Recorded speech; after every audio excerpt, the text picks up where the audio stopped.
Welcome to the new offering on Front Runner platform, Premier League with Leroy Rosenior, the Premier League TV analyst. Leroy, welcome. Good to be here. Really good to be here. Yeah. Okay, cool. Now let's start with Arsenal. They are playing right now. They're playing Brentford. What can the Gunners expect this season? Well, at the moment, finished 8th last season. And after winning the FA Cup under Arteta, there was so much promised. And I think Arteta got away with it last season with no fans being there. I think he could have lost his job if the fans were there. I think he's been given another opportunity this season. I think Ben White is a terrific signing. I think he's someone who needs to be given time. But I think that Arsenal are a work in progress. But I'm not sure this work in progress will culminate with Mikel Arteta bearing the fruits of all the hard work, in all honesty. I'm looking at the squad now. It's thin. I've just looked to the side. He took to the pitch against Brentford. Lacazette is ill. Aubameyang is ill. Even if they were fit, I have a doubt about Aubameyang's commitment to the club. I thought he lacked commitment last year. It was not unlike the Mesut Ozil. There's a culture at that club. As soon as they sign a big contract, they seem to think they have to work less instead of working harder. And he's fortunate that young players like Smith Rowe and Saka have come to the fore. Tierney is a good signing. Thomas Partey can't get fit at the moment. And I'm really concerned that Joe Willock has left the club, because when you've got a player, even though at Newcastle he came off the bench and then he scored 7 goals in 7 games, and you're prepared to sell him and move him on when you're in a situation where you haven't got a midfield player who gets anywhere near those numbers, that's a real concern. So I think it'll be a difficult season for Arsenal. They'll be aiming their fans will be saying, we want to finish in the top 4. I think that's almost totally unrealistic. I haven't finished in the top 4 since 2016. A realistic target is to finish in the top 6. If they manage that, that will be a successful season for Arsenal. But I just think that's going to be difficult with the likes of Leicester, Tottenham, West Ham, Leeds. All these sides are on the front foot. Well, I think Arsenal on the back foot at the moment. But if they finish in the top 6, that would be an acceptable season, let's say, for Arsenal. A miracle. Okay, cool. Now let's move on to last season's champions. Sure, they brought in Jack Grealish. I believe they want Harry Kane as well. What are the chances, and what do you expect from them? Well, first, they brought in Grealish for 100 million. So all the gossip here is that Harry Kane will be going next week. You obviously can't rely on gossip, but all the gossip is that the deal will be somewhere around, well, it'll be more than Grealish, that's for sure. It'll be around 120, 125 million, and he'll be signing for Man City. They're at a stage now, Man City, where 30, 40 million pound players do not improve the squad. It's really weird to say that, 30, 40 million pounds is a hell of a lot of money. But that's where City are. And to improve the squad, they have to sign top quality players. And Grealish is a top quality player. There's absolutely no doubt about it. And obviously Harry Kane, if he goes. The exciting thing about Grealish going to Man City is, I don't know where he's going to play. He could play anywhere in one of those forward 6 positions under Pep, and he'll be a success. He is that good. And you look at when no Foden and De Bruyne are going into the start of this season, but when they get fit, can you imagine De Bruyne, Foden, Grealish, Sterling? It's just Kane if he goes. Gundogan, who was unbelievable. Rodri, Mahrez. Mahrez might have to play left back. That might be a way forward. Play Mahrez at left back, and Torres at right back, and attacking fullback.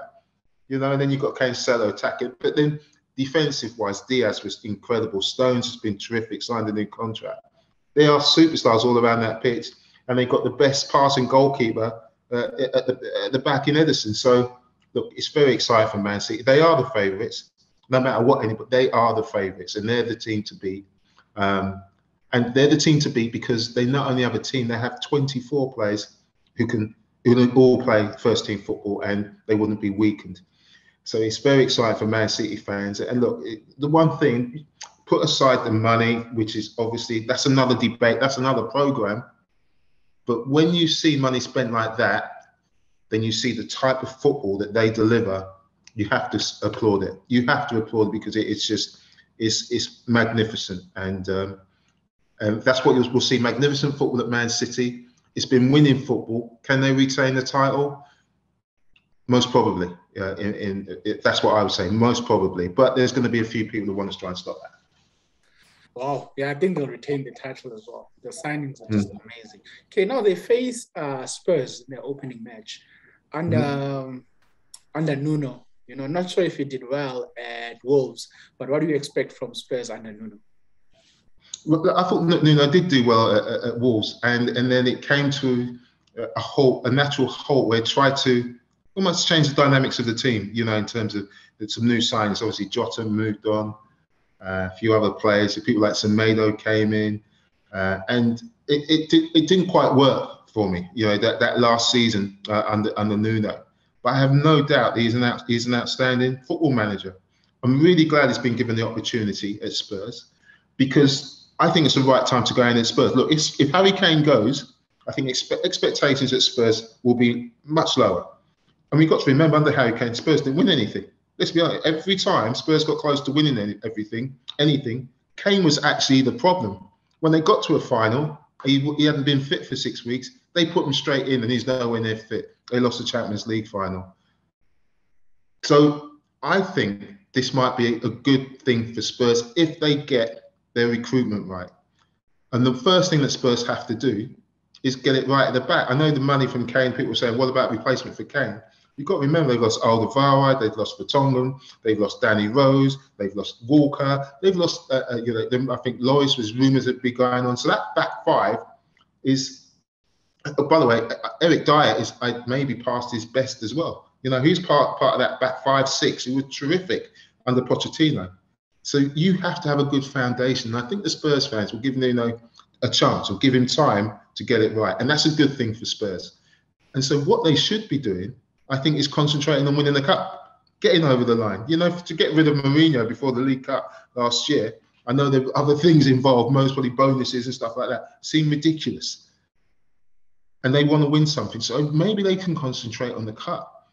And that'll take the pressure off. No European football this year for them. And all they'll want to do is finish above Arsenal. And you know, that might happen if they finish 7th, in all honesty, if you go by what Arsenal have done in recent seasons. So I think Nuno is a good manager.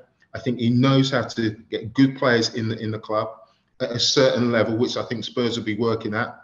And I think you give him time to try and get it right. And I think the Spurs fans, because their expectations have been slowed from their time at Pochettino, was challenging for the title, challenging for Champions League, they're realistic to know that that's not going to happen this season.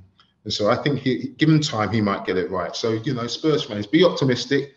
This was always going to happen, the after Harry Kane period. I think Nuno's a good man to be in charge. How do you see that encounter going? Who's going to win that one? Look, I'm not going to bet against Man City. I know there's no De Bruyne, there's no Foden, but I told you what the backup was. It's not really a problem. I fancy Man City. I know they lost the Community Shield, played a few young players, but I think that those players, they know how to defend the title. They've done it only a couple of seasons ago where they defended the Premier League title. They know they've got to hit the ground running. I just think it'd be a difficult time for Spurs. I fancy Man City to win that game 2-0. Okay, cool. Now let's move on. Man United finally got their man Sancho. Is the expectation bigger now with Varane there and Sancho there for Ole to win something, anything? Look, the expectation is always there with Man United, and the expectation is bigger. They finally got Sancho and they finally got Varane. What I will say is those two signings fill the hole in the starting 11 for Man United. It makes their starting 11 as strong as it should be. The support cast is nowhere near the likes of Man City, Liverpool. You look at Leicester's squad, maybe they've got a little bit more depth. I'm not saying about quality at the top end, but more depth. And that's all they've done. They always seem to be a step behind. If they signed Sancho and Varane last year, and then we're adding this year, you'd be saying, okay, maybe they can get into the mix. but I don't think they can. And the other reason why I don't think they can, I think Ole Gunnar Solskjaer has done a much better job than I ever thought he would do, in all honesty. I think he's done it very, very well. But very, very well at this time isn't quite good enough when you've got Pep at Man City, you've got Klopp at Liverpool, and you've got Thomas Tuchel at Chelsea, because they've shown how tactically adept they are and how they can rotate top quality players. There is a skill to keeping top quality players happy. I think certainly with Tuchel and Pep. With Klopp, it's more he gets his starting 11, tries not to make too many changes, little tweaks here and there. But with Tuchel and Pep, they rotate their squads and they do it really well. I don't think that's what Ole Gunnar Solskjaer has got the tools to do. And I look at his starting 11, I don't think they're as good as Liverpool's yet, in all honesty. So look, it's an improvement in Man United's squad. I know people say, oh, but they finished second last year. But they finished second because Liverpool were rubbish and Chelsea was shocking for the first half of the season. There'll be a different challenge this year. So I think Man United will be challenging for top 4 place. Absolutely no doubt about that. And they should be looking for Ole to win a trophy, get in the top 4, win the FA Cup, get that monkey off your back and say, yes, this is it. We've done it. We've won something. I'm a winner. And then move forward. Because at the moment, I know it's not what Man United fans want to hear. I know you're a Man United fan as well, Matt, by the way. But he's not at that level. He's not at Pep's, Tuchel's, or Klopp's level. And if he's still at Man United when maybe 1 or 2 or 3 of them go, that's maybe when he'll get the opportunity to win the title. But at the moment, I just can't see it. What's missing in Ole's managerial skills, so to speak? Well, he just doesn't get over the line. How many times have you been in Europa League? The cups, just the semi-finals. I think it just doesn't get over the line. There's certain games where they let themselves down, then they shouldn't. We know what Man United are capable of. There always seems to be a problem. I think Paul Pogba will stay, and I think he's a terrific player. But why is it that other managers could get the best out of Paul Pogba, but Ole Gunnar Solskjaer can't consistently? I think Bruno. It's always like the reliance on just one player. Like Bruno was terrific, but this is Man United. Yeah, I know, and I know Man City don't rely on one player. Aguero's out all season. De Bruyne has been out injured for loads of times. They'll drop Foden at times. They'll drop Sterling at times. They don't rely on one player.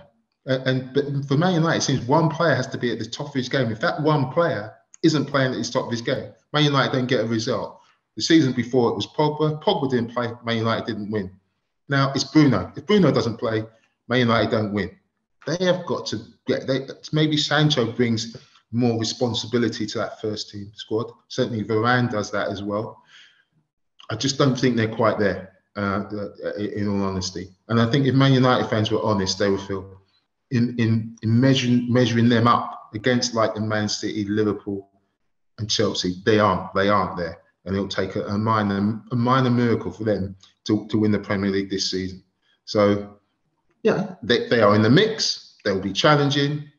But I think they'll just finish in the top. Yeah. Okay, cool. Now they face Marcelo Bielsa's side. Mm-hmm. How do you see that encounter going? Look, it's going to be a great game. I'll make a big prediction now, okay? It won't be 6-3 like last year. It won't be 6-3. But, Bielsa, he's got some terrific players who really have come to the fore. I'm looking forward to seeing Rafinha again. I'm looking forward to seeing Jack Harrison now. He's a fully fledged Leeds player. They've fully signed him after his loan period with Man City is now up. I think he signed a few players as well. There's no doubt that Leeds will go and attack Man United, and they're vulnerable at the moment, Man United, after European Championships. They've got a few injuries. We saw how they started last season. But the other thing, I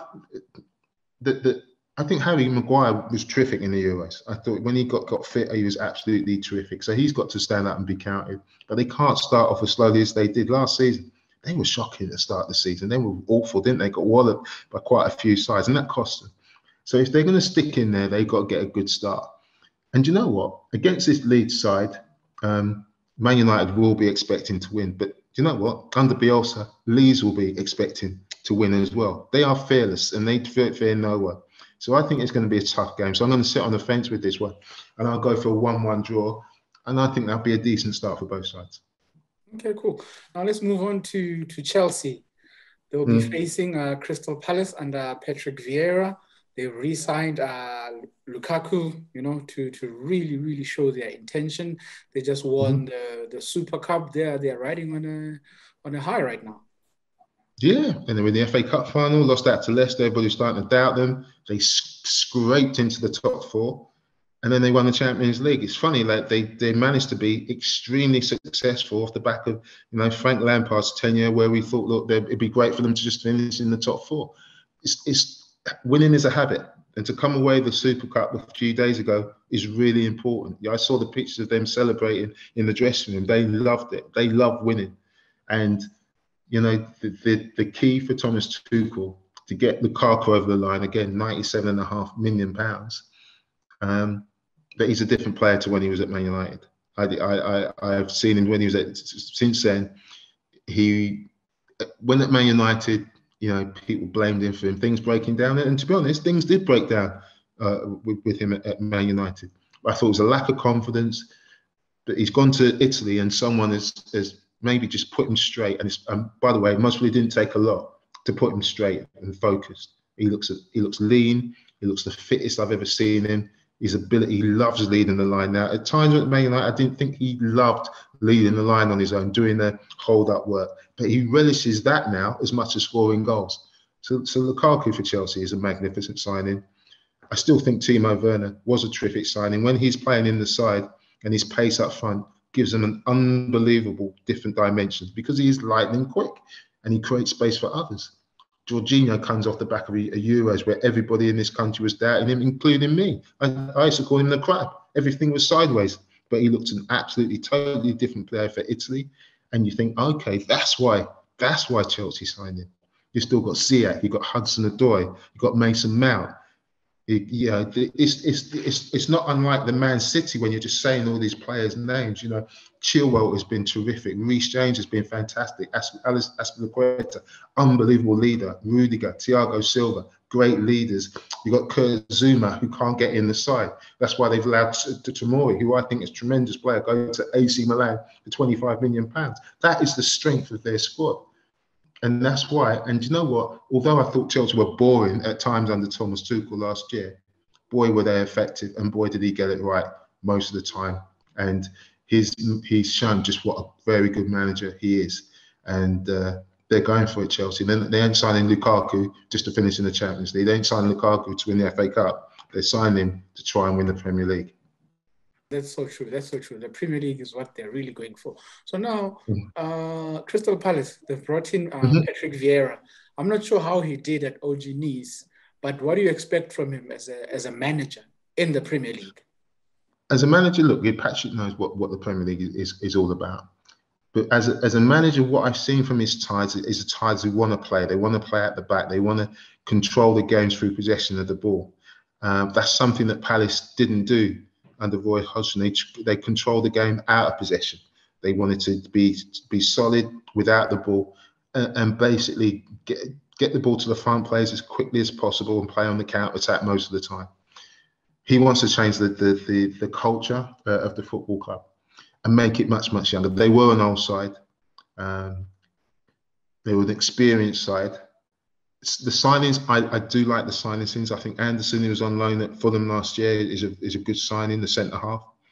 I think Gueye, if that's the correct pronunciation, I saw him play at Swansea, loves defending, just loves defending. He'll stand the back and he'll defend against anybody. Quick, he's strong, reads the game very well. Like him very much. And they've got Conor Gallagher on loan. But there's lots of experience gone out the side. But even in saying that, they've still got lots of experience left there. Zaha's still there. They'd be surprised if there's Zaha. Ayew, I thought, had a good season. Benteke was much, much better towards the end of last season. I think Cahill is actually still there. And even though he's not signed a contract, I think they should keep him because his experience with either Anderson or Gueye is going to be really, really important. The left back, is it Mitchell? Left back, I can't remember his name. The left back did really well last season. So Palace have got some very good players. It's just a case of whether they get it. You know, if they get it with Patrick Vieira, because if they don't believe what they did, they believed in what they were doing under Roy Hodgson. They knew that if they went out on the pitch, they did exactly what he said, they'd get a result. Will they have the same belief in Patrick Vieira? What he tells them, is it going to work? If they had that, I think they'll be all right because they've got good players. I think the other player who's really important, he doesn't get mentioned, is MacArthur. James MacArthur in midfield. He plays week in, week out. He's 7 out of 10 every single week. Those experienced players have got to pass on what Patrick Vieira wants. So I think it's going to be interesting. An interesting start of the season. It's going to be tough for Palace. I think it'll be difficult for them to get a result in this game. But as the season goes on, when you've got people like Zaha at the top of his game, and if he enjoys it under Patrick Vieira, they'll always give Palace a chance. So I think Palace will be all right this season, but I think they might lose this game against Chelsea. Okay, cool. Now let's move on to Liverpool. Liverpool showed us last season how not to defend your title. Was Van Dijk's absence so big that it destabilized their whole season? The reason it was big is because it was compounded by the injury to Gomez, the injury to Matip, the injury to Fabinho when he went back there. Everybody who's seen the play centre-half got injured. I think they would have done better, even without Van Dijk, if those other players had stayed fit. Because the knock-on effect in the midfield was just, we saw the knock-on effect in the whole team. And Klopp made some mistakes last year. He made some big mistakes, and I think he would admit that. As soon as he brought the young lads in, Nat Phillips came in, the centre-half came in, another centre-half came in on loan.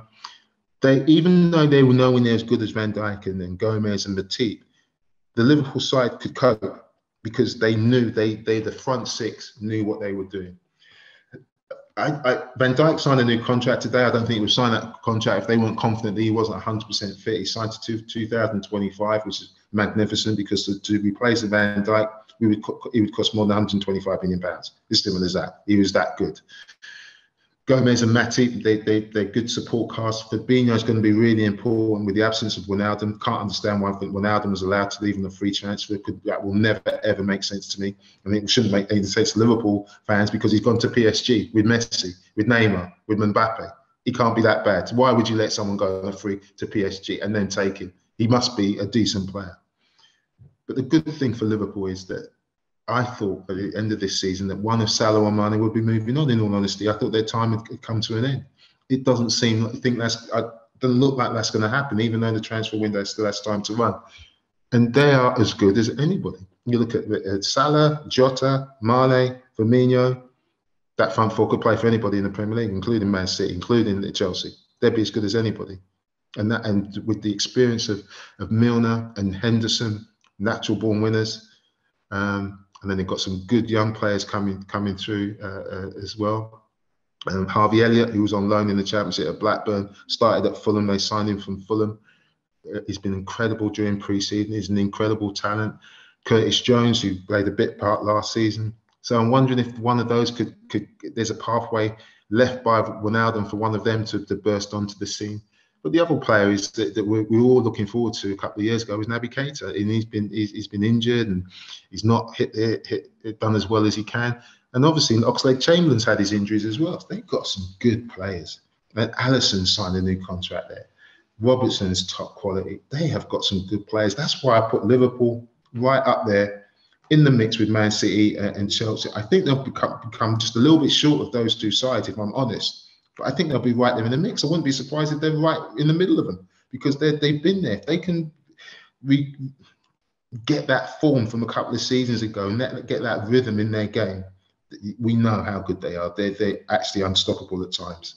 So it's about whether Van Dijk can first 5 or 6 games can go through those 5 or 6 games. He'll have some niggles, but can he regain that form and that confidence in himself? And then he can start to concentrate on having an effect on everybody else in the team. So that first 5 or 6 games for Virgil van Dijk is going to determine how well Liverpool do this season. Yeah. They face Norwich. Prediction there? Well, Norwich have made some. To be honest, some of the players I don't know a lot about that they've signed, but their recruitment has been very, very good. And so obviously they've lost Buendia, their best player. Is their best player by a country mile in the Championship to Aston Villa.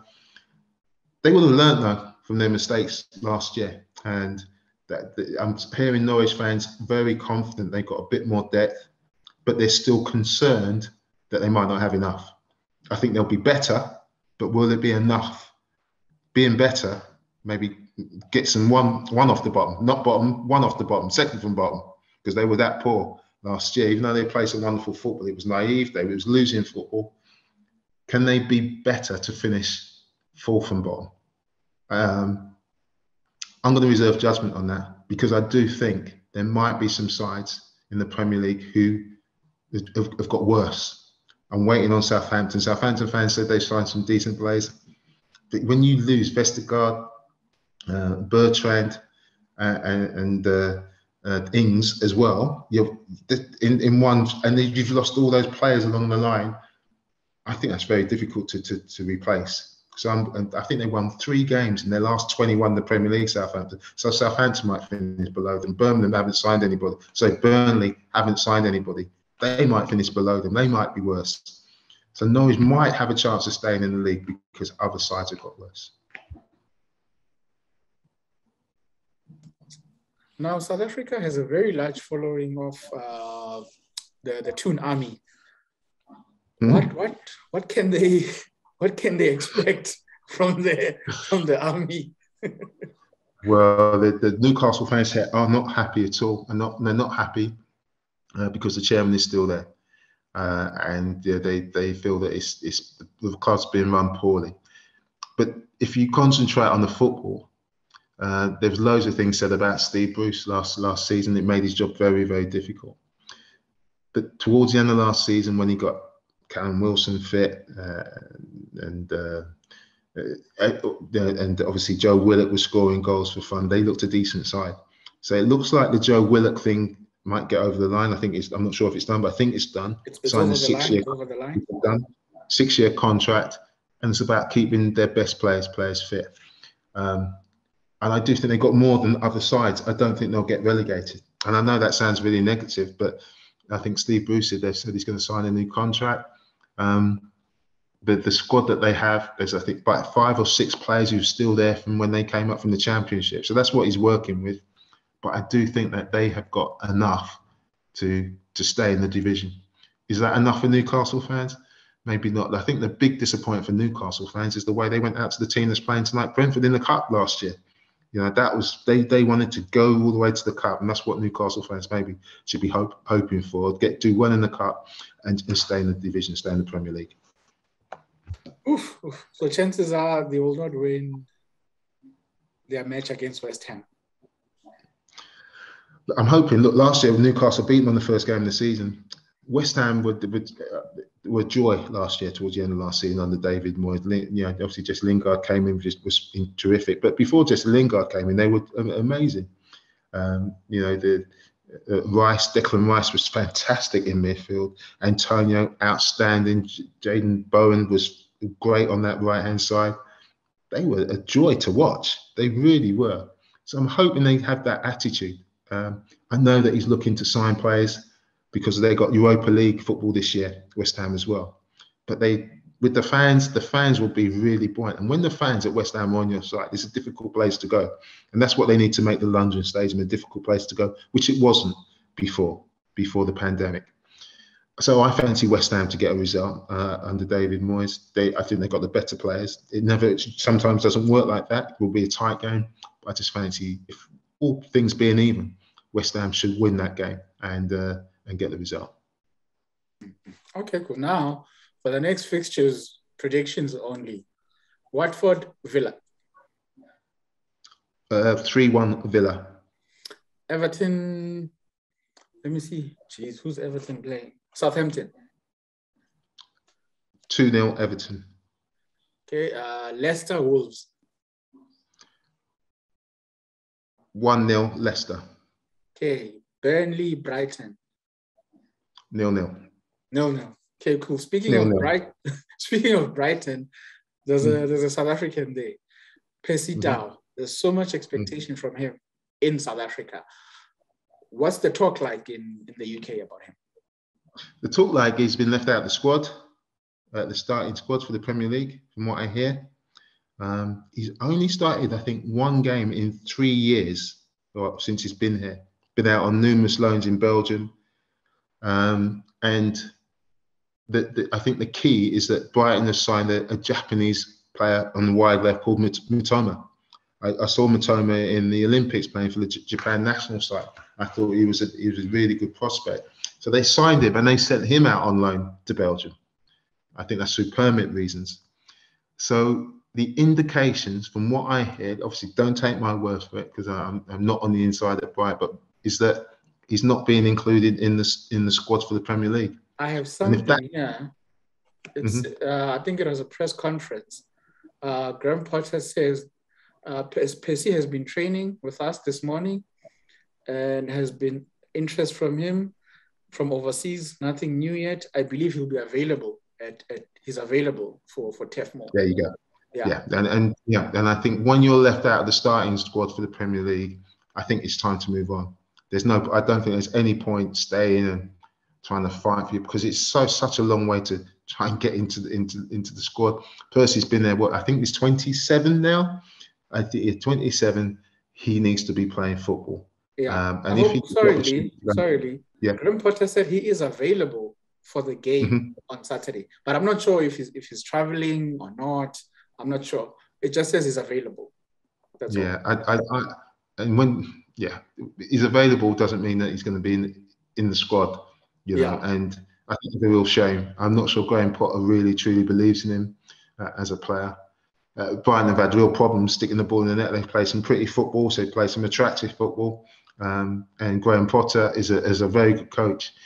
But I think that they've been looking, from what I hear, they've been looking to get some more quality into the club. And when they sign a Japanese wide plays in Percy's position and send him out on loan, that doesn't bode well for Percy's future.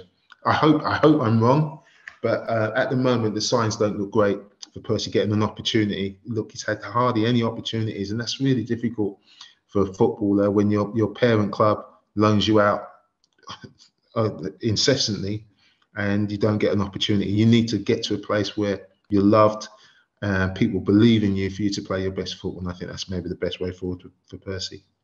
All right.